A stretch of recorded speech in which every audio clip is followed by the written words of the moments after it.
Hi everyone, welcome back again to David's tutorial, and today I will show you how to activate your Citibank credit card. So, in order to activate it and ready to use it outside, you should first search on with your browser the activate Citibank credit card. And the first one that will pop up, press that one. After that, it will show you an activation process with your card. So, with your credit card or debit number, please tap on the number without any dashes or spaces.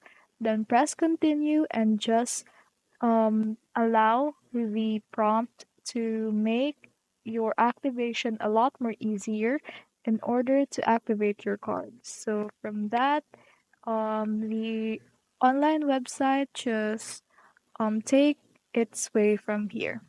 And now you can easily activate your card with their online website.